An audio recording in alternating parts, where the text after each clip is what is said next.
de los científicos se empieza a nombrar el Big Bang. ¿Por qué el Big Bang? Y porque significa que el universo tiene un inicio y que el universo va evolucionando hacia un determinado punto que no se conoce. Se pueden establecer modelos que puedan llegar a establecer la probabilidad de que eso exista o que no exista. Por ejemplo, existe dentro de la termodinámica una teoría que habla de la muerte térmica del universo, es decir, donde las energías en un determinado momento en el tiempo van a ser de una determinada característica que no va a ser posible la vida sobre el universo.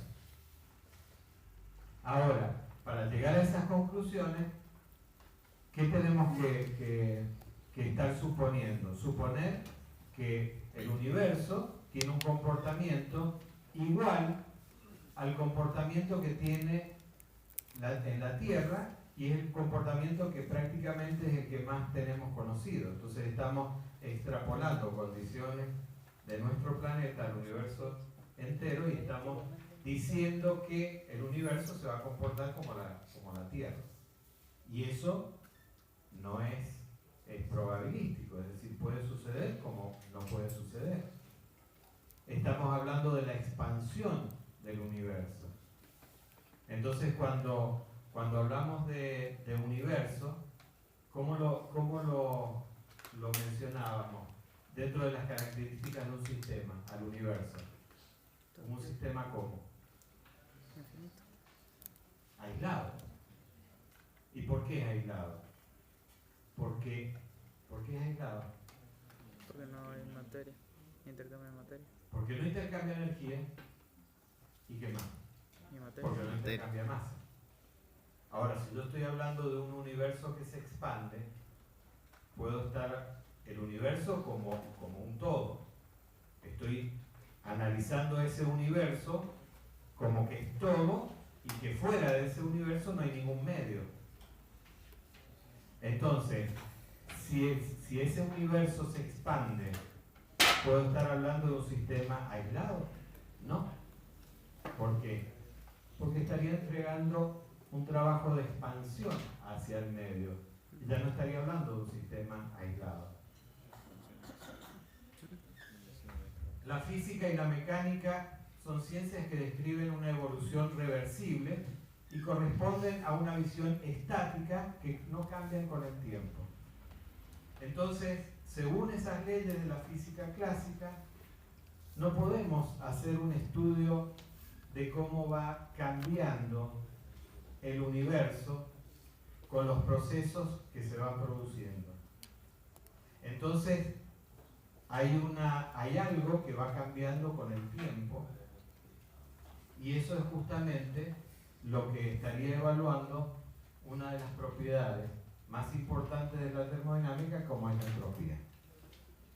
Comienza a tener mayor importancia la irreversibilidad y el azar. Dependen de la dirección del tiempo. Es decir, el tiempo tiene una dirección de manera que puedo establecer dónde comienzan las transformaciones y hacia dónde van, o si conozco el estado final, hacia dónde evolucionaron. Esto tiene que ver con la irreversibilidad. Es decir, cuando yo hablo de un proceso irreversible, cuando hablo de un proceso reversible, ¿qué significa un proceso reversible? Una transformación reversible. Que yo puedo producir la transformación desde un estado inicial hacia un estado final, y obviamente las condiciones cambian. Ahora, si la transformación es reversible, yo puedo volver al estado inicial y que tanto el sistema como el medio no se modifiquen. Es decir, sería la condición que yo les decía: tengo un objeto, lo suelto, lo vuelvo a levantar y lo pongo en el mismo punto donde partió. ¿Es una transformación reversible? Nada cambió, el sistema no cambió, pero el medio sí cambió. ¿Qué medio? El que le entregó la energía. O sea, yo perdí energía. Entonces hubo un cambio, hubo una irreversibilidad y por lo tanto cambió el medio, si bien el sistema quedó exactamente en las mismas condiciones, cambió el medio y por lo tanto cambió el universo. Evolución natural del mundo, del orden al desorden, es decir, se observa en la naturaleza que las transformaciones se producen desde los estados más ordenados hacia los estados más desordenados. Si analizamos la constitución de la materia, dentro de los distintos estados de la materia, ¿cuál sería el estado más ordenado y cuál sería el estado más desordenado? El sólido sería el estado ordenado. El líquido, ¿qué pasa? Sería un estado intermedio y el más desordenado de todos sería el gaseoso. Quiere decir que si hay una transformación espontánea de la materia, tendería a pasar de sólido a líquido y de líquido a gaseoso, espontáneamente. ¿No? Y nunca a la inversa. Por supuesto que siempre hablando en los procesos en forma espontánea. Actualmente hay evolución, diversificación, inestabilidad, complejidad. Evidentemente, todo esto nos lleva a grandes cuestionamientos, a grandes incertidumbres y nos deja bastante dubitativos respecto de la certeza que teníamos cuando conocíamos las leyes de la física, que todo lo podíamos conocer y todo lo podíamos investigar y todos los fenómenos los podíamos modelizar a través de esas leyes naturales. Y ahora nos damos cuenta que no es tan así. Que el mundo va evolucionando a través de estas transformaciones y que los estados finales de cada uno de esos sistemas que evolucionan muchas veces no se conocen con ningún tipo de certidumbre hacia dónde va a ir evolucionando ese sistema, ese medio, ese mundo y ese universo. Por eso es que el Big Bang es una teoría, la expansión del universo es una teoría, que tendrá más o menos demostraciones, pero son teorías así. Entonces aparece el segundo principio de la termodinámica, que es justamente la que busca la comprensión de todos estos fenómenos que se producen en la naturaleza y que, como les decía al primer principio, no nos resuelve nada. Aparece un primer aspecto que es la transferencia de energía o la conversión de energía del calor al trabajo y del trabajo al calor. Es uno de los aspectos también muy importantes abordados por la termodinámica. Dentro del contexto total de las energías, vemos que estas energías tienen características propias.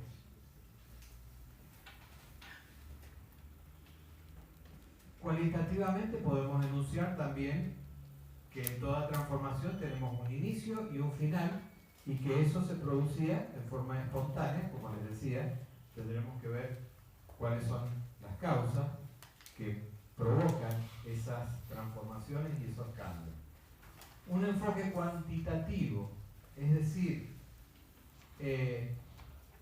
hay cambios, como les decía, en la calidad de la energía, pero no es lo mismo esos cambios dichos en forma cualitativa a decir esos cambios, cuantificarlos y ver realmente la importancia de las transformaciones que estamos produciendo, cuáles podrían ser las consecuencias en ese futuro probabilístico al cual nos dirigimos todos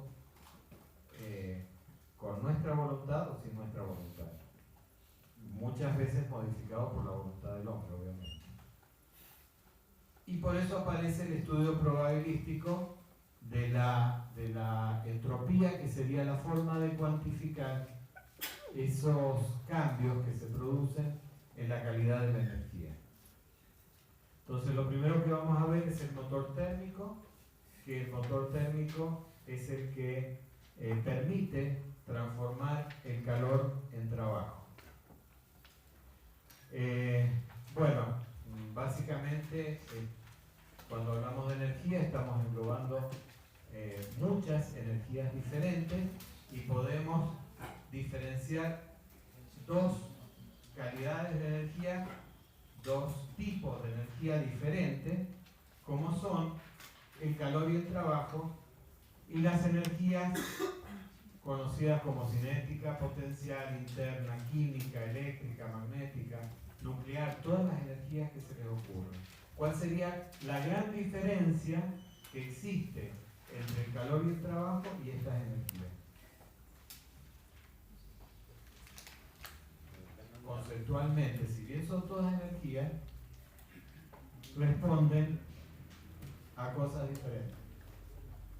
Claro, exactamente. Calor y trabajo son energías de frontera. ¿Qué significan? Que son energías que se ponen en juego solamente cuando hay una transformación, cuando el sistema cambia. Si el sistema no cambia, no puede existir ni calor ni trabajo. En el estado de equilibrio no existe ni calor ni trabajo. Sin embargo, vulgarmente decimos, tocamos la pared que está cerca del radiador y decimos, qué calor que tiene la pared. La pared no tiene calor. La pared puede tener más temperatura o menos temperatura. El calor se pone de manifiesto en el momento en que se empieza a transferir. Es decir, si yo toco la pared, se produce una diferencia de temperatura entre mi mano y la pared y ahí se produce un flujo de calor. Ahí sí hay un intercambio de calor. Lo mismo pasa exactamente con el trabajo. Entonces, son tanto el calor como el trabajo son energías que se denominan en tránsito y que son totalmente diferentes a estas otras energías, al resto de las energías, donde esas energías identifican estados de equilibrio, es decir, que son propiedades del sistema. Y cada sistema lo puedo identificar con una energía cinética, con una energía potencial, con una energía eléctrica, con una energía magnética, que no lo puedo hacer con esas otras energías en tránsito. Veamos qué es lo que pasa cuando transformamos el trabajo en calor. Entonces ahora vamos a ver cómo, según el primer principio, calor y trabajo nos daba exactamente lo mismo. Es decir, si producíamos una transformación isotérmica, esa transformación isotérmica nos decía que la cantidad de calor intercambiado iba a ser exactamente igual al trabajo intercambiado.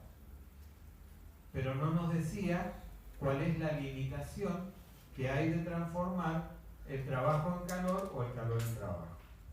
Cosa que vamos a ver ahora. Entonces, lo primero que analizamos es dos objetos, como dos piedras, que se frotan entre sí, es decir, que estamos produciendo un trabajo y debido a ese frotamiento que estamos produciendo entre ambas, se produce obviamente un rozamiento y ese rozamiento hace que aumente la temperatura.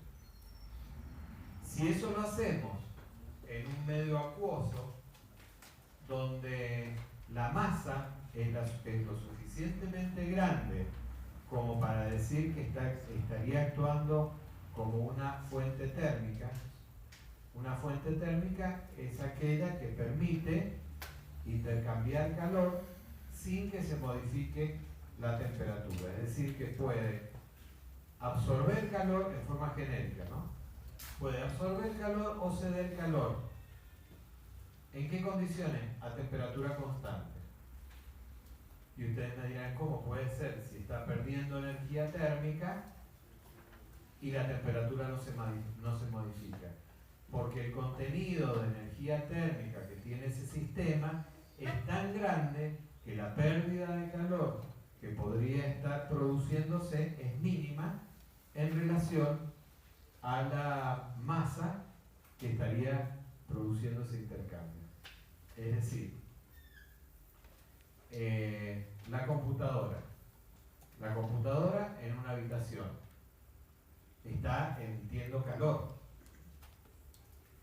La computadora en sí misma está modificando la temperatura de la habitación.